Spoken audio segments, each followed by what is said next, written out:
Excellencies, ladies and gentlemen, Namaste. Good morning.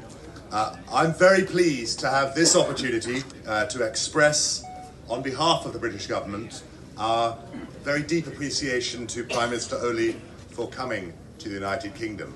As was pointed out, he has had a very busy schedule, met up with the Prime Minister in Downing Street yesterday, went to Sandhurst yesterday. I know has had many other engagements with parliamentarians and with others within the Nepalese community.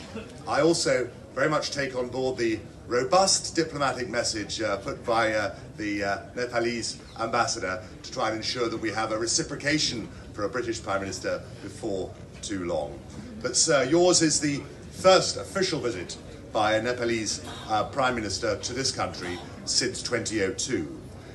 Our countries do share a long and rich history, and I should perhaps say at a personal level, my late father was an army officer, an officer in the British Army of a Gurkha regiment, and I know he would have been immensely proud to think that I was here today in a political role, obviously recognising and embracing the wonderful relationship that applies between our two countries.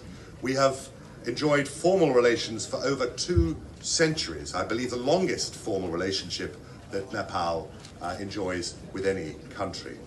And of course, that has meant we have faced difficult times together, whether through the immense and courageous contribution of the Gurkhas to the British military in wars and peacetime as well.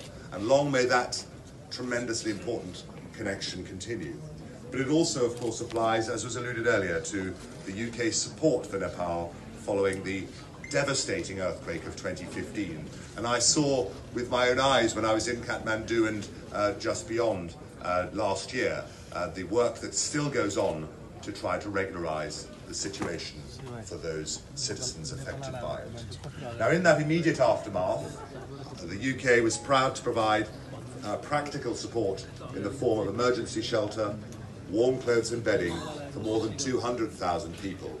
And together with over 2,000 hours of helicopter operations, it became a really important and indeed vital lifeline for those remote communities.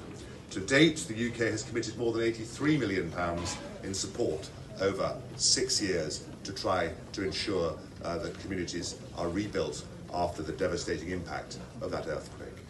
In addition to that official government figure, I know there are many individual donations of money, of time and effort, reflecting, I think, the very deep affection for Nepal amongst the British public, including the thriving Nepali diaspora.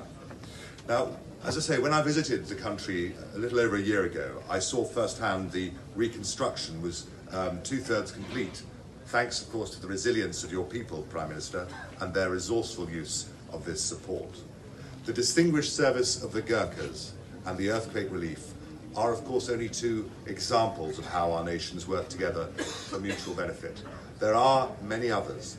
The British Council in Nepal has been building links between our young people for some 6 decades now, and even greater numbers of British tourists are keen to see every aspect of your beautiful country for themselves. 60,000 British tourists visited Nepal last year alone, and we hope this number will continue to rise year on year with the help of the Visit Nepal 2020 campaign.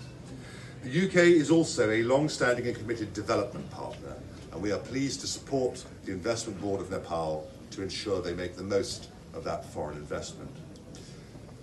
As you will know, Prime Minister, our development ethos is very much one of cooperation, and we welcome your commitment to prosperous Nepal, happy Nepali. The £90 million we spend in Nepal every year is disbursed in partnership with non-governmental organisations and your government.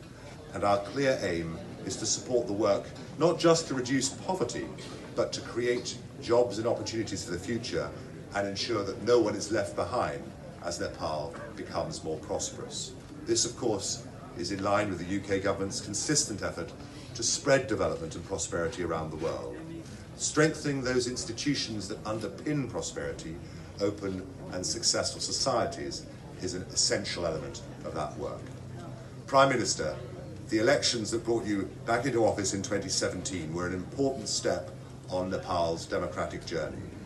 As your country continues down that path, I very much hope your government will nurture all the vital democratic institutions, including a free media, a strong civil society, and an independent judiciary that will help Nepal to flourish further going forward. I know I'm keeping you from your breakfast here, so let me just say a few words. Can I thank you, Prime Minister, once again for taking the trouble to visit the United Kingdom.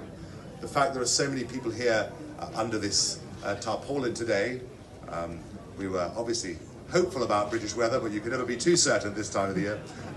But so many folk here today shows the strength of the love and affection that so many Britons feel for your wonderful country. Your visit reflects the strengthening cooperation between us on matters as diverse as the illegal wildlife trade and women and girls' rights. In my own role as the Minister of State for Asia and the Pacific, I very much look forward to working closely with your government to build an ever brighter future for all of your citizens. Thank you.